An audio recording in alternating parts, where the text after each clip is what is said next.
Ladies and gentlemen, introducing the man who will beat up James Haskell very, very soon in a cage. He is a 1995 World Cup winner. He is a man in 97 who was a part of the greatest, possibly the greatest rugby team to ever play 17 test matches in a row under Nick Mallett. Ladies and gentlemen, Jeppy's finest son, the rough and tumble, the man who shoots straight, coming fresh out of the south of Joburg, but ladies and gentlemen, James Dalton. James, how are you, big guy? Oh, and Woude, indeed an honor to be on your show. And Cliff Central, so good work, guys. Certainly up in the standard, and I enjoyed your chat on United. I'm a big United fan, and Woude, I'm glad you liked us. Listen, James, it's an honor to have you here. It's an absolute pleasure. I mean, you heard those. I'm sure you heard Woude reading those haunting words. You know, let's talk about the book a little bit. What was it that made you release the book, and what was the aim of the book? Because some of it, from what I've read, are the excerpts, and I will get a copy from you. Hey, you got to sign a copy for us because we need that. I'm going to sell it in the future. What was it that drove you to write this book and reveal so much of your character? Yeah, look, I think there was always a story to tell. I mean, I've been controversial, whether for good or bad things. One of my best mates is a criminal lawyer in Johannesburg, Olof de Meyer. He always said, when you leave something, it tends to go away. So, just go silent. But eventually it got to a point where I was pressurized, or people were saying to me, you've got a story to tell and tell it. And it was just about putting my side forward, not about making excuses. It wasn't a book to take blame away for bad behavior at times. But as I say, it's just to set the record straight and tell my side of the story. And tell me, James, you've always been sort of characterized how you've been characterized. Do you feel you were misunderstood, or is there a case of you were who you were? Yeah, no, that's exactly what I always say. I'm not difficult. I'm just misunderstood. Oh man, that is a solid out. That is solid. Unfortunately, I've got to say this. The World Cup in 1995 certainly put me on the radar as a bad boy. And yes, my actions are scrutinized. I mean, I tend to get crucified in the press way before I even get found guilty of anything. But then already the damage is done. And, that's also what I found about writing the book. It was about releasing and getting rid of things that you drag along that actually end up making you ill. And that's if I can give anybody advice, it's very important to do that. Go through a cleansing process. You either admit to your flaws, and you let go of things that have been haunting you, because it plays out later in life in other ways that could be detrimental to people around you that you love. Hey, James, I think that's probably a side that the media and in general people don't want to see of you, because they want to characterize you how they want to characterize you. So you know how it is in life, is people pick their camp and they don't really like to change. So, when I called you, was it yesterday or the day before? This, and James has not asked me to say this, by the way. It's like, hey, call me back because I'm taking my daughter cycling. That's the type of stuff that nobody ever reports that side of you. Isn't that interesting?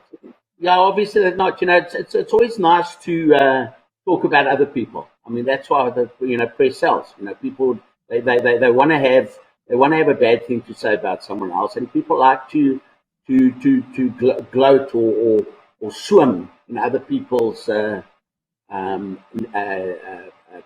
place, if that makes sense. You got to. It's all about being accountable as well. So I'm not sitting there and saying I'm innocent and I'm misunderstood, or because I was a good rugby player, therefore I'm entitled to bad behavior. I also have a responsibility, and at times I've not only let myself down, but I think people that look up to me and people that support me. Hey, James, love that. My mom always says, don't be a victim. In every situation, every reputation is earned. And I love what you're saying there is own it. Is that I did it. Like most people can't do that. And I have to say, I did that for a long time of shirking it. But don't be a victim. And I love what you're saying, because then you can start to be the best version of yourself. And I'm sure your family thanks you, and your daughter is getting the best version of James Dalton ultimately. And hey, man, love that, brother. That I can only respect. So, but let's get to the good stuff. We've spoken about being a world champion. And by the way, you can get that book at Exclusive Books. I cannot wait to get my hands on a copy. You can get that online, Exclusive Books. It's $250. That's nothing. That's nothing. That's a meal out these days. I'm delivering in high heels for you.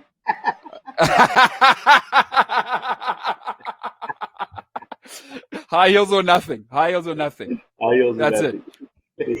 Listen, James, I want to talk to you about being a world champion. You know, most of us, sometimes as sportsmen, because you've won somewhat of a genetic lottery and the work it takes to get to the top. I mean, we don't have to get into that. I hate people that say sportsmen don't work hard. To get to the top, you're inside of the 1 percentile of the 1 percentile.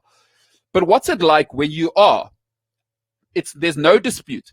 You guys were the best at what you did in the world. Most of us will never get to experience that feeling. That no matter what anybody said for 4 years and then under Mallet, but let's start with the World Cup. What was the emotions around being the best in the world? Well, I think first of all, the first thing that has to happen is you have to be the best in your position, in your country, and strive to be the best in the world as an individual. And then you combine all those factors. You know, I mean, I'll give you an example.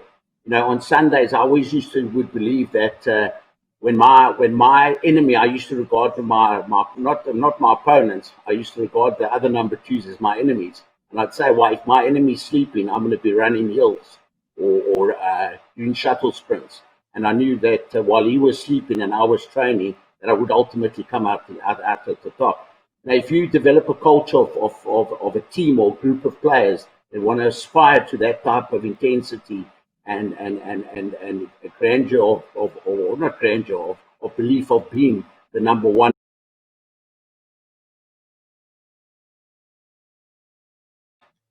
they're going to influence each other in a positive way. And so talk to me, obviously the country was in an interesting place at that time, James. Did you guys feel sort of a pressure? Because there's a guy, I don't know if you heard of him, his name's Nelson Mandela. He was obviously, he'd popped round. And that was just what it was all about. I mean, you know, we just come out of apartheid. We had Nelson Mandela embrace us, a Springbok jersey that was a symbol of racism for his generation. You know, we had a World Cup in South Africa, the first World Cup we had ever attended, and it was in our own ground. And then you just saw the unification of a country, people coming together and being able to, at that first game at Newlands against the Wallabies, when we played the world champions, and nobody actually gave us a chance, we landed up beating them quite convincingly. And you saw how we united everybody. And we just, after that remembrance and the uniting of a country, yes, there wasn't that much transformation in the Springbok side, but we're not going to go into that. But it was more about uniting a country, and there was so much positive that we could have taken out of winning that 1999 World Cup and bolting on after that as a society and as evolving as a rugby team and being consecutively successful and continually successful. And that's what it was about. I believe under Mallet, we could have won the 1999 World Cup. Apart from it, and I think Mallet, excuse my language, he was the cause of the undoing of that legendary team that won 17 tests in a row. He fucked that up. Hey, we're going to come back to that. Put a pin in that. I want to go back a little bit to the World Cup team. There was all this myth about a certain guy, Osturant, who held you up for a couple of years. Is it true that he was was he the fastest over 40 meters in the team or in the pack? Is that myth true or not? He was second to me. Come on, what's wrong with you?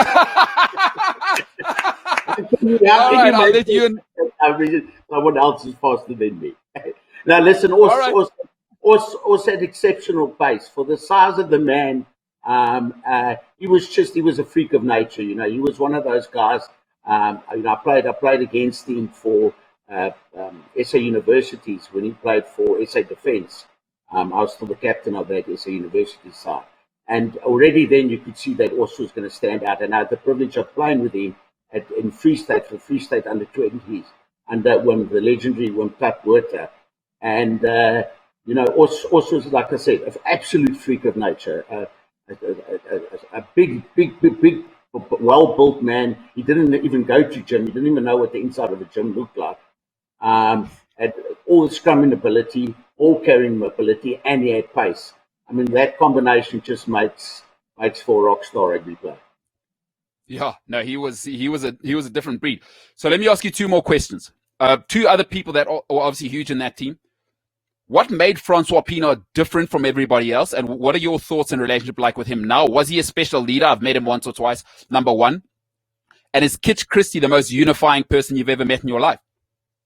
Well, look, I mean, I'll go back to Kitch. Obviously Kitch was the one that nicknamed me the Bullet. When he joined Transvaal, he didn't know anybody's name, and obviously he chose Bullet. I've heard of worse nicknames, so I was quite happy with the Bullet. I'm grateful easily, But Kitch's ability, he was a custodian of the game. I mean, he studied the game backwards. I mean, he would like, for example, say the fly for the fullback kicks with his left foot.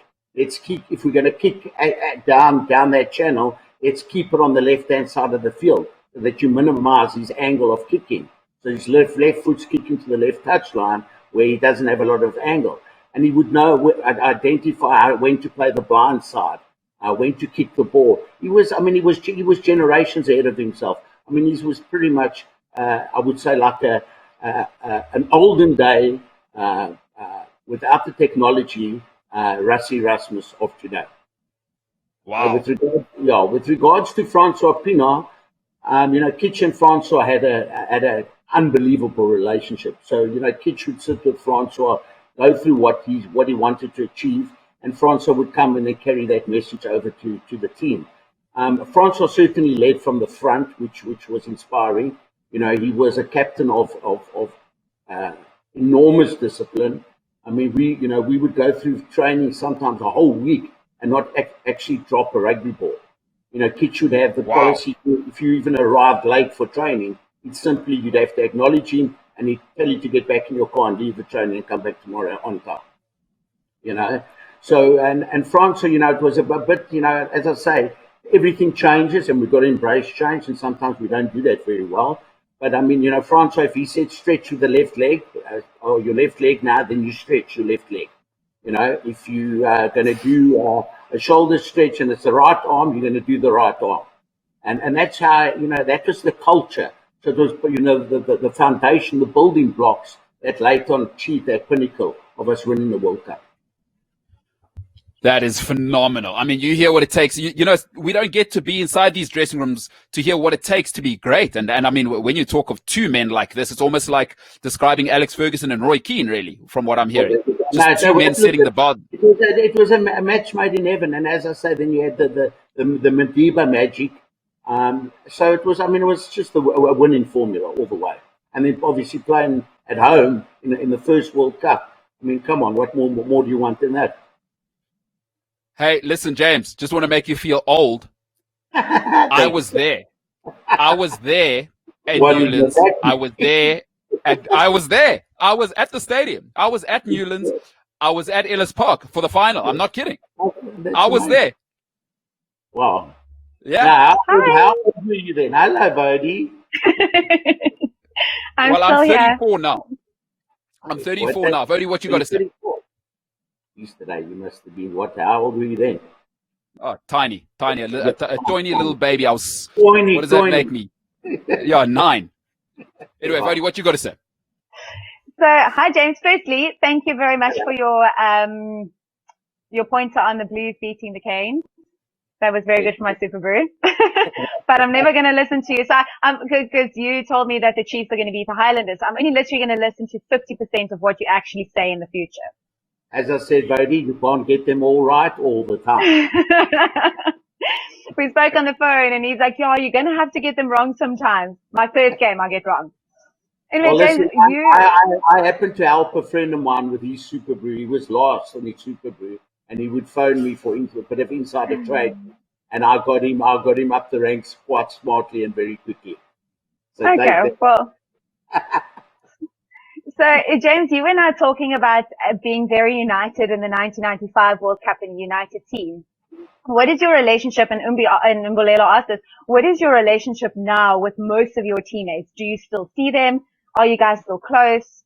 Yeah, I've got to sadly say this is that we've all pretty much, So let me go back a bit. So when we won the World Cup, we then obviously became semi-professionals, and we signed those big World Cup contracts. We went from earning R7,500 a month, wanting Doc Late to up our salaries to 15,000 a month.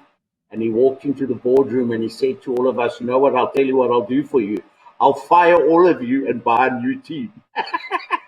And then we landed up securing those professional contracts and earning like 120,000 rand a month for 3 years in a row. Wow. Sorry, buddy, I just got a bit distracted. Just go back. What was your question there? No. So I just wanted to know, do you guys still have a relationship now after being such a united team back then? No, unfortunately, I still speak to some of the guys when I see them. I still make a lot of contact with Francois Pienaar. He's also Cape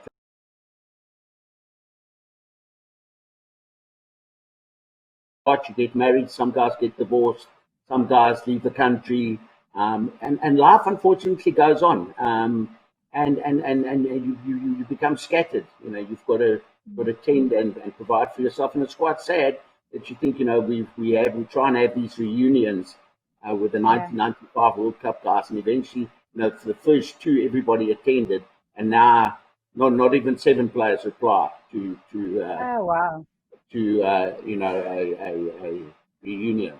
So Amazing. I suppose it's a sign of the times, guys. You live in an ever-changing world with ever-increasing pressures, and society reinvents you. Sure. And yeah, great points. I think. Can I ask 2 more questions? Yeah, go ahead, buddy. Bolelo? Yeah, go ahead. Sorry. I'm ready. Who's the best coach in Who's the best coach and the worst coach that you've ever played for? You know what? There's a couple of coaches that for me were the best. Certainly, obviously, Kitch Christie. He was like my Gus D'Amato for Mike Tyson. So I always regard him as my Gus D'Amato. Andre Markgraaff I really enjoyed. And then obviously Nick Mallet, being so successful, with those 17 consecutive test wins. The worst coach, unfortunately, and was one of the greatest rugby players, was Carl du Plessis. I mean, he was, the Prince of Wings, but he knew nothing about coaching. In fact, you'd get up out of a team talk before you go to play a test match, and you think you're playing a soccer game.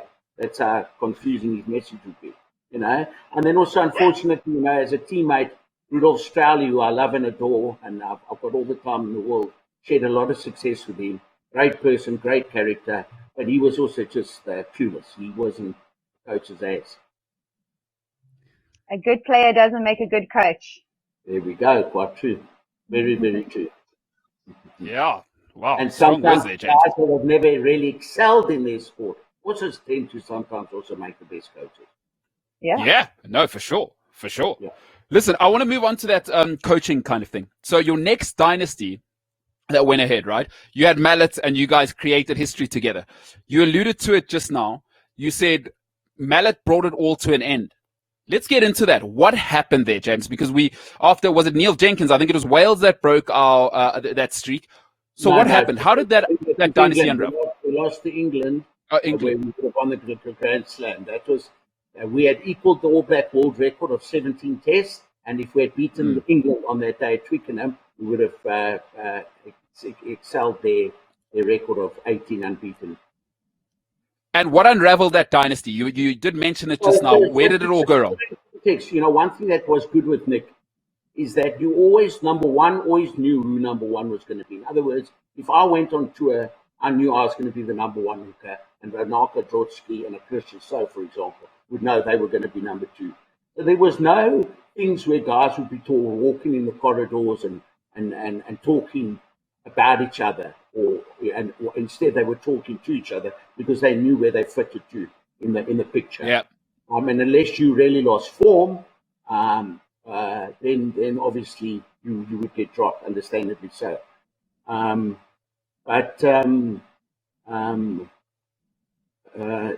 Shit, I've lost my thought again.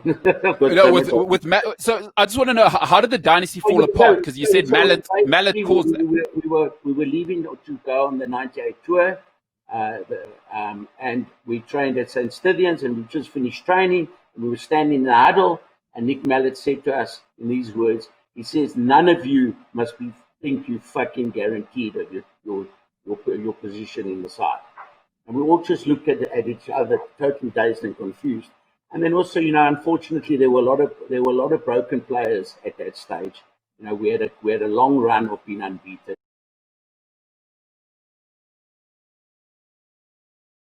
Skinstead factor that started rearing its head on that tour, and that also had a big effect on where you've got like Nick Mallet wanting to choose Skinstead over Andre Fenter.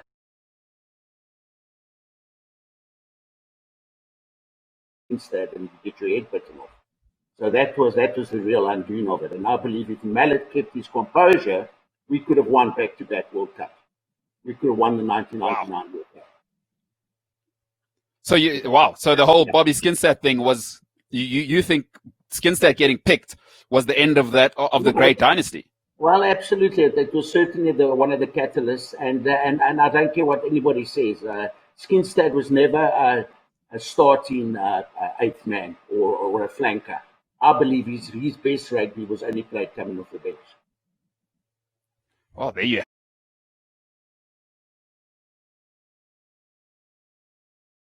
It is what it is. Like I said, you pull no punches. Listen, I want to take it forward. How do they say life's not a popularity contest?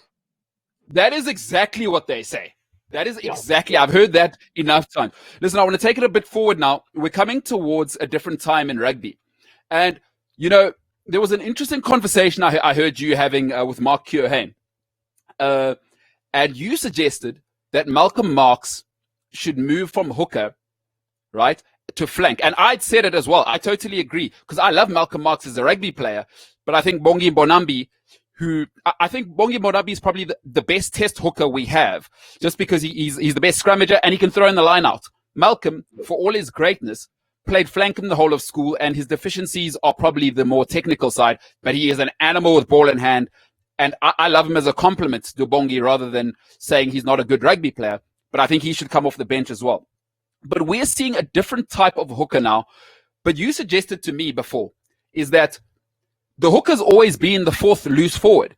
So what have you seen, particularly with rugby returning now?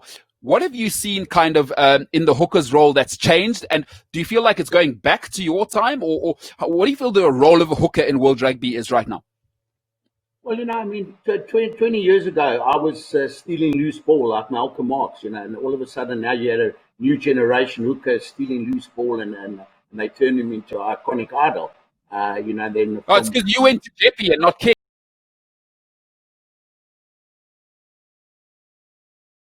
The same with Gavin Johnson. I remember, Gavin, when he came onto the professional scene, he was regarded as Magic Johnson. And then when the international teams and the touring teams worked him out, he went from Magic to Tragic Johnson.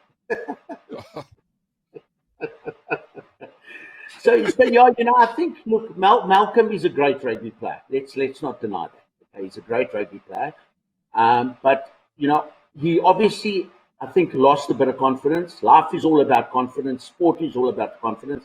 I think he got too much pressure and he felt the heat from Bongi. Bongi's a little bit more rounded. You are right. I think he's a way better scrummager. His lineouts are better than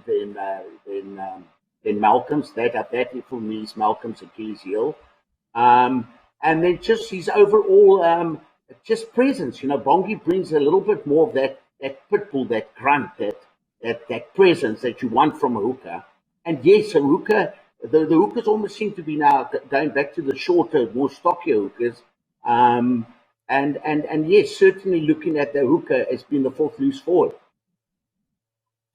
And talk to me from a technical side. We've seen a few, I was watching the New Zealand games, quite a lot of driving happening on the 6 ball rather than the 4 ball. What do you think's going on there? And, a lot of people don't understand forward play, and we just watch it and go, well, who cares if they throw a 4 ball or a 6 ball? What are you seeing, and why do you think? When you throw the ball to the front of the line out, basically what you allow is you allow the opponent's loose forwards to stand out and put pressure on your attacking play. So either whether pressure on your scrum half, your fly half, or just your general, first ruck or more setup. When you throw in the ball at the back of the line out, you're pulling in everybody. So those loose forwards that are standing at the back of the line out have to now be the first people engaging that drive to prevent that drive from getting momentum. So by throwing the ball at the back of the line out, you're literally committing an entire pack into that, which allows more space for your backline to attack with. And James, these new rules, good, bad? What do you think of this first weekend? Yeah, look, the rule changes are interesting. Look, obviously the tackle law is going to be a big concern to me in terms of red cards and yellow cards. Obviously, there's a lot of factors. So, you can see when a guy's going in with malice. You can see when he's purely hitting with his shoulder. You can see when a guy's not using his arms. I mean, those things are obvious. Obviously, you've got factors where the ball carrier is going to duck down into a tackle. And you're going to get times where the initial contact starts on the breastbone and slips up. To me, that shouldn't be regarded as a high tackle. But obviously, I understand they want to make rugby safe and improve the quality of the game. In terms of the cover on the post, where they say that when you score against the cover of the post, it's no longer a try. I don't really agree with that. I think that cover is taking up my opportunity, or taking away 500 millimeters from me in terms of the scoring a try on a try line. The scrum law, where they want to hopefully abandon penalties at scrum time, I certainly agree with that. But yeah, I think the important thing is they've got to create laws that make the game exciting. I think the game became very boring. The resetting of the scrums over and over. Yeah. There's no momentum. The red card, where you take one player off the field, changes the dynamics of the game totally. I think that's what's also cost the game. It's lost its flavour. But I think hopefully that World Rugby get it right and make changes for the betterment of the game. And people want to see tries. People want to see tries. They want to see big hits. Otherwise, what's the point? It's like going to watch an EFC fight and you don't see knockouts. We're going to come to EFC. We're going to come to EFC because I know you're about to jump in there. But listen, I want to talk about the best products that G's given South Africa in terms of rugby. I'd like to know your take on a certain Jake White. He's back at the Bulls. Do you think they're going to build the dynasty? Yes or no? And what relationship like with Jake? Because he's the right man for South African rugby? Do you think it'll work out between him and Rassie? Do you think what do you think is going to happen to him at the Bulls? Can he build another dynasty with all this money that's being pumped into the Bulls? Well, look, you've got to look. Rassie brought in transformation. He brought in consistency. He bonded with all the coaches around the country. He had clinics with them. So he's got a winning formula, working formula at the moment. So it's important that whichever coaches come into our Super Rugby, our provincial mix, wear the same type of hat and share the same fundamentals and principles as the head coach in order to secure consistency for our brand, which is the Springboks. And we really need that brand strong. Again, you go look at Jake White. When he left South Africa, he wasn't very complimentary of our rugby players in terms of saying we're not that talented. When asked about us, are we going to win the World Cup and are we going to beat England, saying no, he's not.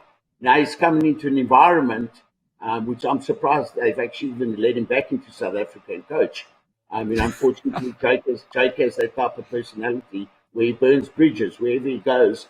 The minute it doesn't work out for him or he leaves, he has a lot to say, and that is only just negative stuff. Yes. Why do you think that is? I think it's just his Why do you think he burns bridges? I think it's just his personality.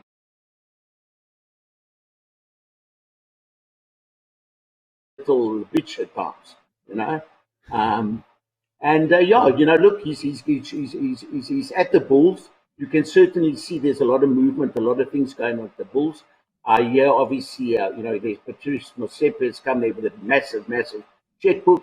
The Bulls were on, basically, they won the Super Rugby Championship 3 times. So they're the most successful Super Rugby franchise we've ever had in South Africa. And at the moment, the Bulls are nowhere. And it's certainly important for South African rugby that the Bulls are strong and healthy again. And the only way you're going to do that is by having big checkbooks to keep players in the country and buy talent from other provinces that are not being utilized.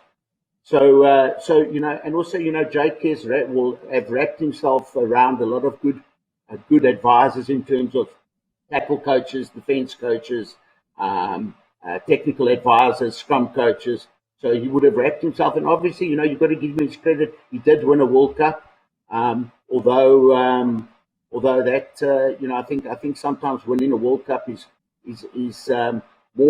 more about a bit of luck, but it's about the consistency of a team. So you can't win a World Cup and then for 4 years land up losing 80% of all your Test matches. And then I've also heard a further rumor is that Rupert's now also joined the Blue Bulls stable. So you can just imagine the kind of buying power that they've got there. So yes, I think certainly keep your eye on the Bulls. They are definitely going to make big changes, and they're going to shake up the provincial and the super rugby setup. And James, hey, I really appreciate you, brother, for joining me. I know your time's precious. So I want to ask you, how long do you think Jake lasts? Last question on Jake. Well, it's going to depend. Honest. It's not about this. This is not the Jake show. And remember, he's going into an Afrikaans culture. Unfortunately, that is what it is in Pretoria. He's going to have to fit in. He's going to have to get his coaching team to embrace his vision. And he's going to have to be able to also embrace their vision. And everybody read out of the same book of the same lines and get the players to believe in him. It's going to be interesting. A little culture clash there. Hey, only time will tell. But anything's possible with Jake. He tends to solve quickly. All right. Hey, James, just before I let you go, brother, I really appreciate you. Listen, man, this has been an unbelievable chat, by the way. James, I want to apologize to you because I haven't complimented you on your bling. So what are you wearing on the neck there? What's going on there? That is an unbelievable chain.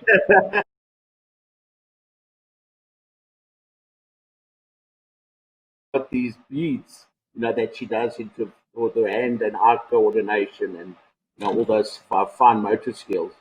And she made this necklace for me and a little bracelet as well. I don't know if you can. Amazing. And basically, it's the initials of all her animals, like a W for horse, willow, the initials of all the animals and dad and I love you and all that sort of stuff. So I wear it every day. There you have it. That's what matters to James Dalton. Hey, James, I'll tell you what. If she makes another one, I'd like you to send it to me with a signed copy of your book. I'm going to put it in a safe, and it's going to be my investment package because I'm going to sell it to you. Brother, you're one of the most dynamic humans to ever live, and I love you for joining me. Thank you. And you know what? It's certainly, and I have to say this for myself. I mean, for me as a hard man and for people to think negative things about before actually knowing me or getting to know me, I walk around with this necklace every day, and I'm quite comfortable with it. Got you. Listen, James, I got some questions for you. Yes. Mark LaRue, one of our listeners, has asked, what sort of conversations go on between hookers when the scrum is set? Just take us into the heat, into the cauldron.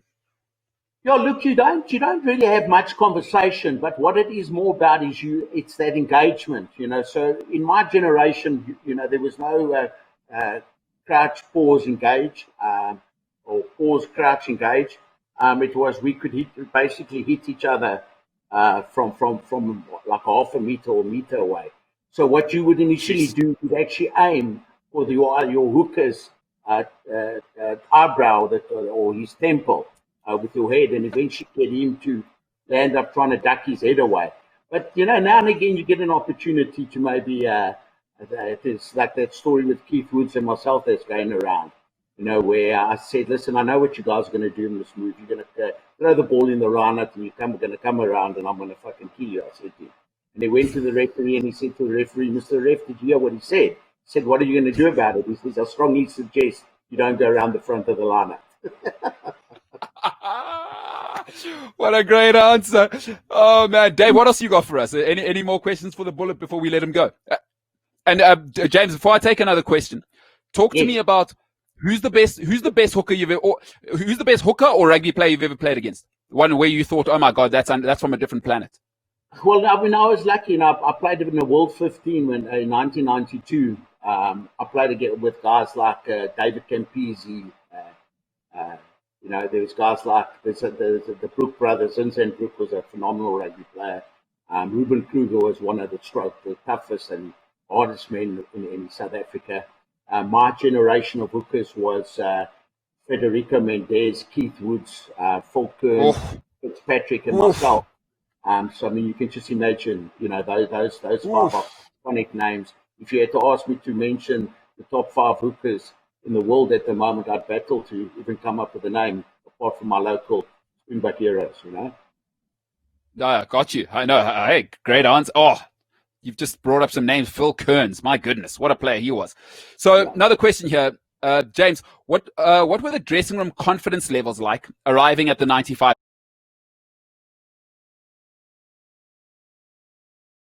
I mean, Kitch trained us to the point of absolute breakage. I mean, we would train, we would have a 2-hour session, and then we'd have those power half hours afterwards for 30 minutes. That would actually be like you do about 300 step-ups with dumbbells in your hands. You'd be doing push-ups, you'd be doing sit-ups, you'd be doing so we were just so conditioned, and we just had that belief. We were tough. We were mentally tough. We were physically tough. And we were conditioned. We had a team that knew each other, had a good leader in terms of Francois, and again, the country behind us, 40 million people at the time. James Dalton, listen, I cannot wait to see you beat Haskell up in the cage because it was like I can't wait because people don't know that you're an EFC guy. Again? What's that? I said I'm sure Haskell will have a different opinion of that. Oh, he's welcome to his opinion, but I can't wait to see you pulverize that guy. It's going to be awesome. Sorry to interrupt you, Mbulelo. It's like they say, everyone's got an opinion, like everyone's got an arsehole. I believe that was Socrates, if I'm not wrong. Ladies and gentlemen, the great, the one and only James. I'll give you a call a little bit later because this has been a great conversation. We have a lot more to cover. I want to save it for another show. Thank you, Cliff Central and Mbulelo and Rody. Thank you so much for having me on the show, and I wish you guys everything of the best. Keep safe. Stay safe. Look after yourselves. You're the greatest. You're the greatest, brother. You're the greatest. Ladies and gentlemen, the one and only, The Bullet. Go and get his book, Exclusive Books. The James, Mark Keohane did a great job from what I heard. James, appreciate you, brother. Thank you.